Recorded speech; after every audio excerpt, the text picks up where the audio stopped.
Régis, vous avez l'air fatigué. La journée a été dure? Je suis stressé et là, je suis pas bien, Catherine. J'ai comme un poids... J'ai comme un poids sur la poitrine. Régis? Régis? Oh, je sais pas, qu'est-ce qu'il faut faire? Qu'est-ce que vous avez? Répondez-moi! Qu'est-ce qu'il a? Je sais pas. Monsieur? Qu'est-ce que je dois faire? Aidez-moi, je vous en...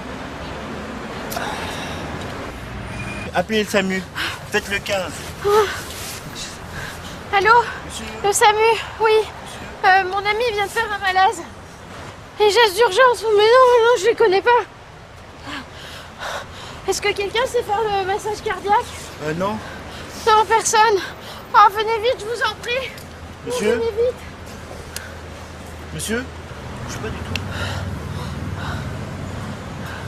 Que s'est-il passé? Le cœur s'est arrêté, la circulation sanguine ne s'est plus faite et les organes vitaux n'ont plus été irrigués, et en particulier le cerveau, qui va être l'objet de lésions rapidement irréversibles, et si rien ne se passe, en quelques minutes, le décès va survenir. Il faut donc que tous nous sachions effectuer les 3 gestes indispensables pour récupérer un arrêt cardiaque. Appeler le 15, faire un massage cardiaque pour assurer la circulation sanguine, et rapidement, lorsqu'un défibrillateur est à disposition, défibriller le cœur pour faire repartir la pompe. Régis, si vous m'entendez, clignez des yeux. Serrez-moi la main. Il est inconscient.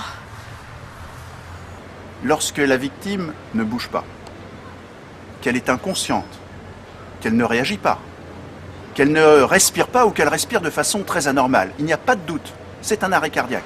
Il faut faire le 15, appeler le SAMU, décrire la situation, et on va pouvoir commencer les premiers gestes. Vous avez un téléphone? S'il vous plaît, faites le 15. Appelez le SAMU. Vous dites que mon ami est en arrêt cardio-respiratoire, que nous sommes passés Mickeldel à Paris dans le 15e et que je commence le massage cardiaque. Merci, je m'en occupe. Il faut maintenant, immédiatement, réaliser le massage cardiaque externe. Sans attendre l'arrivée des secours. Vous appuyez au milieu de la poitrine en cadence. Ce geste va faire recirculer le sang. Vous créez une circulation qui va permettre de gagner de précieuses minutes.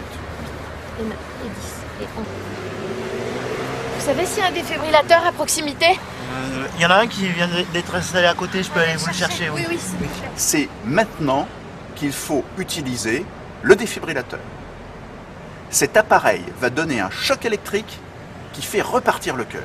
Il est vraiment très simple à utiliser et très sûr. Tout le monde peut le faire. Voilà. Vous savez utiliser? Oui. Tirez sur la poignée rouge pour ouvrir le sachet. Voir illustration sur les électrodes.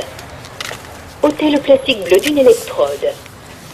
Appliquez l'électrode sur la peau nue comme illustré. Appuyez fermement sur l'électrode. Ôtez le plastique bleu de l'autre électrode. Appliquez l'électrode sur la peau nue comme illustré. Appuyez fermement sur l'électrode.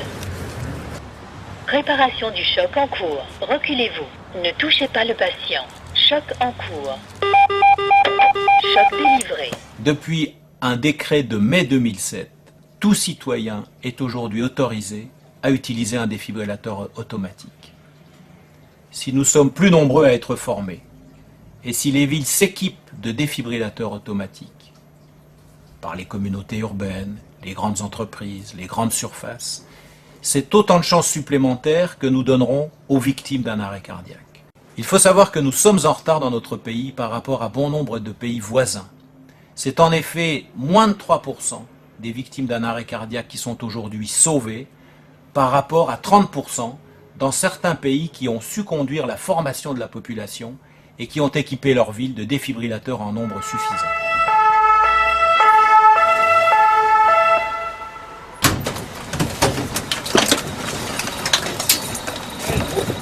C'est bien, madame. Vous voyez ce que vous avez fait, il a toutes les chances de s'en sortir. On va le prendre en charge. Je prends le relais. Tu peux me prendre le massage, s'il te plaît? L'oxygène. Voilà, continue de masser. Catherine a effectué 3 gestes simples qui ont sauvé Régis d'une mort certaine. Elle a appelé, elle a massé, elle a défibrillé. Demain, c'est peut-être vous qui serez confrontés à la même situation. Se former au geste qui sauve est une démarche nécessaire, généreuse, civique, qui ne vous prendra qu'1 à 2 heures. Vous trouverez des formations dans votre région, dans votre ville, simples et rapides. N'hésitez plus. Arrête de masser, ça y est, il respire. Voilà, c'est bon. Voilà.